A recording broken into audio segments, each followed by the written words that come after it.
हायोलाल सभई चओ जय झूलेलाल। अॼु जो ॾींहुं आहे क्रांतिवीर जो। जी हाँ, सिंधी क्रांतिवीर प्रेम रामचंदानी। 26 सितंबर अॼु हुन जी पुण्यतिथि आहे।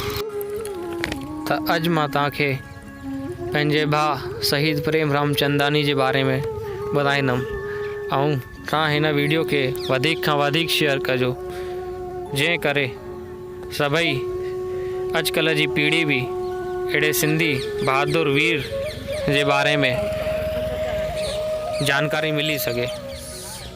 सिंधी शहीद प्रेम रामचंदानी जो जन्म सिंध में 19 अक्टूबर 1941 में थियो। 7 सालनि जे संघर्ष खां पोइ पाकिस्तान और इंडिया जो विभाजन थियो। 1948 में शहीद प्रेम रामचंदानी पूरे घर परिवार सां गॾु मुंबई में शिफ्ट थिया। उन्हनि जी कॉलेज जी पढ़ाई जय हिंद कॉलेज में थियनि। कॉलेज जी पढ़ाई पूरी थियण खां पोइ इंडियन आर्मी जॉइन कयनि। इंडियन आर्मी में फाइटर पायलट जी पद ते जॉइन कयनि। 1963 में फ्लाइंग ऑफिसर ठहिया ऐं पोस्टिंग थियनि द 3 स्क्वाड्रन यानी कोबरास में।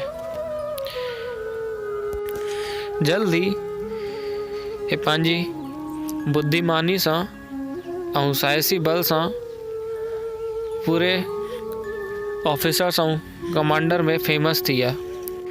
सन 1965 में भारत पाकिस्तान वार में शहीद प्रेम खे कराची में घुसपैठ करण लाइ चुनो वियो। अमृतसर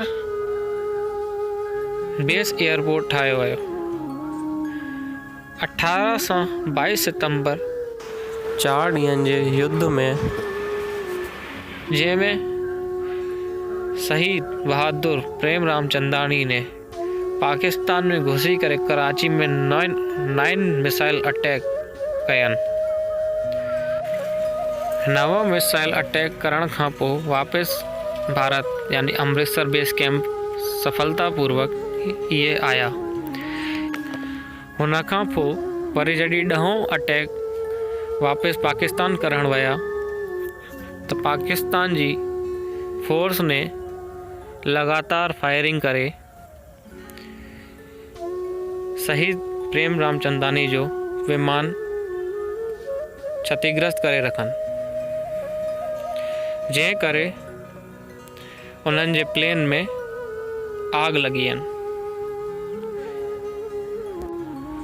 बहादुर प्रेम रामचंदानी जे विमान में बचाव जो बटण भी हुयो, जंहिंजे दबाइण सां उहे प्लेन में वापसि निकिरी करे हेठि लही पिया सघनि ऐं पंहिंजी जान बचाए पिया सघनि। लेकिन उहे दुश्मन जी ज़मीन ते मरण न पिया चाहिनि, इन करे उहे विमान में ई अॻिते वधंदा रहिया ऐं अमृतसर एयरपोर्ट अचण खां थोरो पहिरों ई भारत बॉर्डर ते कूदे विया ऐं ज़ख़्मी हालत में पूरो शरीर भारत माता में रंगियल जवान खे अमृतसर मिलिट्री हॉस्पिटल में वठी वियनि, जंहिंमें हुननि जो इलाज थियुनि। डॉक्टरनि जी तमामु कोशिशुनि खां पोइ बि